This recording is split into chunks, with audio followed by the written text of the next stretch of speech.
friends. You want to know what we're going to talk about today? This right here. Well, not necessarily this, but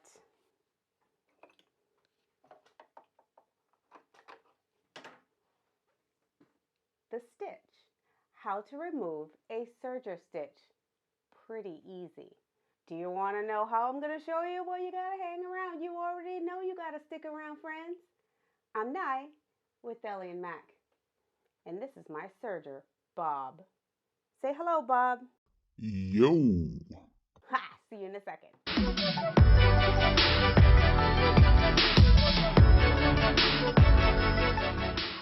Some of you may be thinking, why on earth does she have a giant basket of yarn behind her? She sews. She does not do the things with the yarns. Well, I do the things with the yarns. I always love to be crafty and do crafty things, so I like to keep crafty things around, even if I'm not going to use them right away. And these were on sale, so I was like, yes, thank you, and I got some. But to my chagrin, I found a use for them. Last couple of weeks, I made a TikTok about how to remove a serger seam. You can't see it from where you are, but I'm going to take pictures so you can see it, and you'll see it right there. Okay, now what I realized is that although the machine comes with several different color threads so that you can identify which thread goes where, this is really tiny. I mean, I don't have time, I don't have the energy. and it's not because, I'm older and wear reading glasses, okay? It's because the stitch is tiny, right? So in order to figure out if you're taking it out properly, you kind of got to be able to see it. So I took a little time and a whole lot of brain power, because y'all, I kept getting distracted, to create this giant model of a serger stitch. Now, you can see that on the front side and back side, this would be the front. You can see that I have my serger marked, so I know exactly which stitch is which. So you have your left needle, which is the red. You have your right needle, which is here in the middle, the yellow. You have your upper looper, which is the purple, and your lower looper, which is the blue. And now the interesting thing is, a lot of us don't know quite how these threads become entangled in the fabric to keep it all together. Because when you flip it over, on the front, you don't see a whole lot of that lower looper. But on the back, y'all, it's lower looper dominant on the back of that stitch. It's a whole ton of lower looper. And now look at the way the lower looper goes through both the left and the right threads here, and also the upper looper here at the top. You'll see exactly how it does that. And I'm going to show you a little diagram on how this works right now. You have your lower looper here in blue.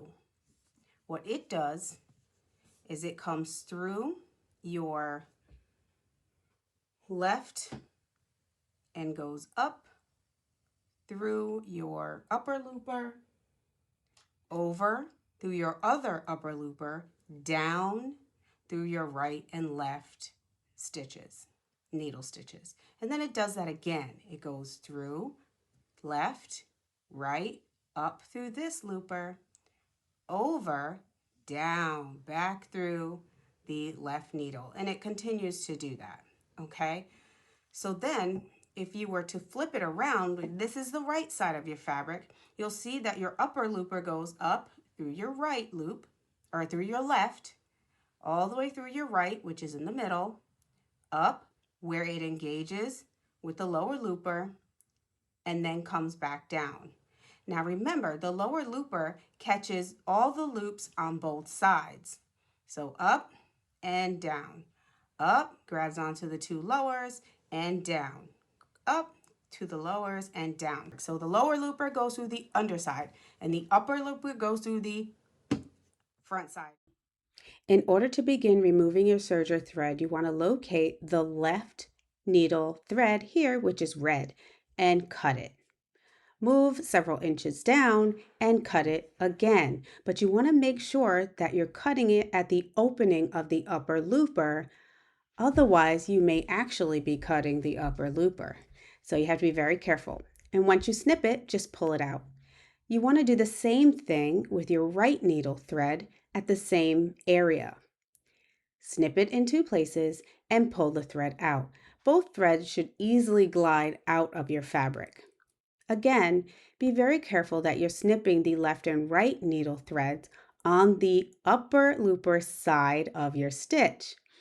If you try to do it on the lower looper side of your fabric or of your stitch, you can have a really hard time trying to identify which is the right looper or the right area to snip.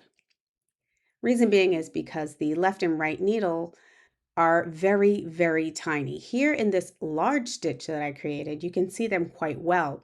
However, on regular fabric, it's barely even visible. This loop right here is the same thing as this loop right here. So this right here would be the stitch that you would take out right here. So if you take this and you just cut it, and then you can go through and pull that same stitch up out of your fabric, just like that. Up and out of your fabric, okay?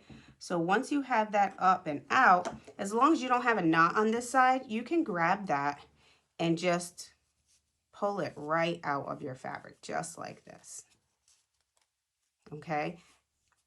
Just like that, no problem. Now that's your left needle thread. Now you want to do the same thing with your right needle thread, which would be the yellow.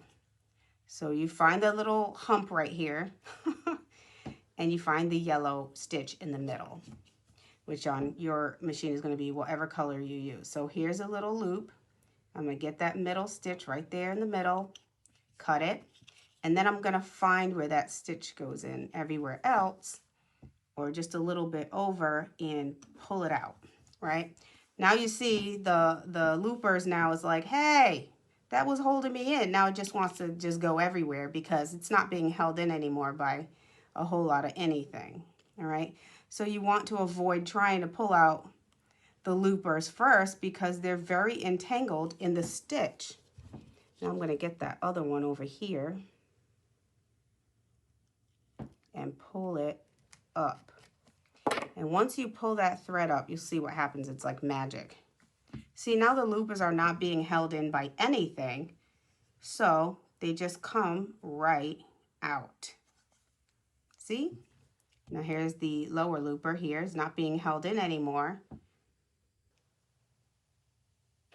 So it comes right out. So let's just remember that when we're going to remove a serger stitch, it's really important to remove the left and right needles first. The right needle is in the middle and the left needle is on the bottom because they're going to release the upper and lower loopers. If you don't remove those stitches, you're likely going to have to also go back and remove them and then pick your chopped up upper and lower loopers out of the fabric, and that's not fun at all. Find the front, snip the left and right needle threads and pull them out. All the loopers will fall out on their own. That's pretty easy, isn't it? If you have special ways that you'd like to remove your serger thread, go ahead and post it down below. I would love to see all the different ways that y'all may be removing your serger thread. Okay. I hope that you have a fabulous day. I hope that the rest of your week is absolutely scrumptious. I know mine is going to be. Bye, my friends.